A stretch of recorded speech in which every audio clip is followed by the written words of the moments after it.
धान को बचाने के लिए, नस्ल फसल बचाने के लिए, रोटी और बेटी को बचाने के लिए 2024 का जो इलेक्शन है अहम इलेक्शन है और उसके ऊपर हमारी निगाह। लोग जो दो परिवार लगातार उचाना का शोषण कर रहे हैं उनको हम खड़ी निंदा और हिदायत दे रहे हैं कि जिन पार्टियों में वो गए हैं, जिन लोगों को ये लगता है कि पार्टी बदलने से हम उनको वोट दे देंगे, तो ये उनके दिमाग का वहम है। उस वहम को निकाल के आए।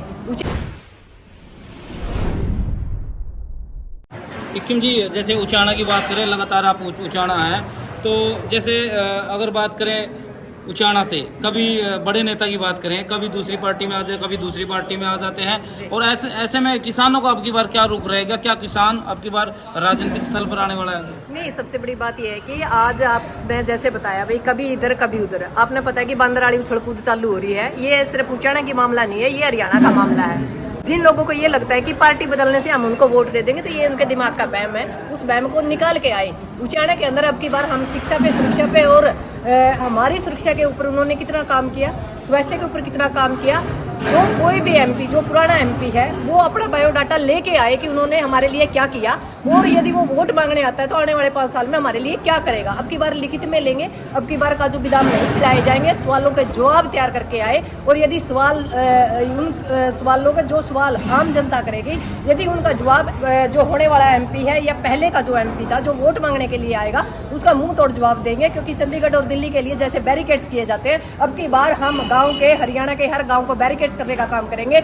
ईवीएम के ऊपर कड़ी निगाह होगी। पहली कोशिश करेंगे कि ईवीएम को पूर्ण रूप से बैन किया जाए एमपी इलेक्शन से, और यदि बैन नहीं होगा तो अब की बार ईवीएम के अंदर घोटाला नहीं होने देंगे। इसके लिए हम कमेटी बनाने जा रहे हैं और एक बड़ी मुहिम इस देश के अंदर हम छेड़ने यानी शुरू करना चाह रहे हैं। क्योंकि अभी जो लोकतंत्र है, बाबा साहब अम्बेडकर ने जो संविधान बनाया था उसके 400 आर्टिकल ये सरकार खत्म कर चुकी है, और हम नहीं चाहते कि बाबा साहब अम्बेडकर का पूर्ण रूप से जो संविधान है उसको खत्म किया जाए। उस संविधान को बचाने के लिए, नस्ल फसल बचाने के लिए, रोटी और बेटी को बचाने के लिए 2024 का जो इलेक्शन है अहम इलेक्शन है और उसके ऊपर हमारी निगाह बहुत एक जबरदस्त तरीके से है कि 2024 के बाद ऐसा ना हो कि दोबारा इलेक्शन ही ना हो। इससे बेस्ट है कि हम अपने देश को, नस्ल को, फसल को, रोटी को बचा पाए। और खास बात मैं उचाना के लिए कहना चाहती हूँ, उचाना से हम अब की बार एक नया सूरज, एक नया आगाज निकालने का काम करेंगे। अब की बार सत्ता परिवर्तन नहीं, व्यवस्था परिवर्तन होगी, व्यवस्था की बात होगी और व्यवस्था पे काम होगा। और जो दो परिवार लगातार उचाना का शोषण कर रहे हैं उनको हम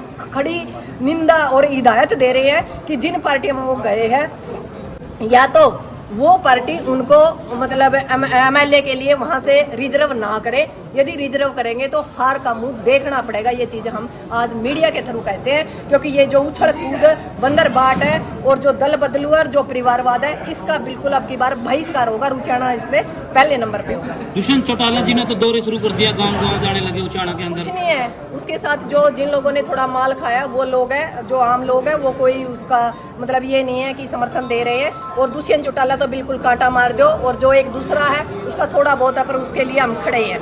क्योंकि वो शौकंद है तो कोई और शौकंद भी पैदा हो चुका है। बांगर का शेर बूढ़ा हो चुका है और बांगर का शेर में शेरनियां आ चुकी है मैदान। एक ये भी सुनने में है कि जैसे जो जाटों का अच्छा खासा वोट बैंक है, तो ऐसे में इनको पकड़ने के लिए तो छोटी छोटी पार्टियां बनाई जा रही है ताकि वोट बैंक बढ़ सके और बीजेपी दोबारा आने वाले टाइम में 80% लोग नाराज है। यदि हमें ऐसा कुछ लगता है तो हमने एक ट्रैक्टर ट्रैली जोड़ रखी है। जितने भी सेकंड लेयर के जो एमपी या एमएलए के लिए जो इलेक्शन लड़ेंगे, उन लोगों के साथ हमने एक रणनीति तैयार की है कि टिकट सिर्फ एक को मिलेगी। यदि कोई अच्छा चेहरा है तो ठीक है एमपी में या एमएलए में, नहीं तो हम एक निर्दलीय चेहरा हिसार से भी और उचाना से उतारने का काम करेंगे। और उसके पास सेकंड लेयर के जितने भी एमपी है, एमएलए हैं, जो होने वाले भावी हैं, हमने उन ट्रैक्टर ट्रैली के अंदर चढ़ा के और पूरे समाज को ये एक संदेश देना है कि बार बार मरने से, बार बार राजनेताओं की भ्रूण हत्या होने से आखिरी बार एक मौका है। इन दोनों परिवारों को खदेड़ दो। नेता बाद में भी बना जा सकता है, एमपी एमएलए बाद में भी बना जा सकता है, और यदि लगातार यही परिवारवाद रहा तो हमारा नंबर कभी नहीं आएगा।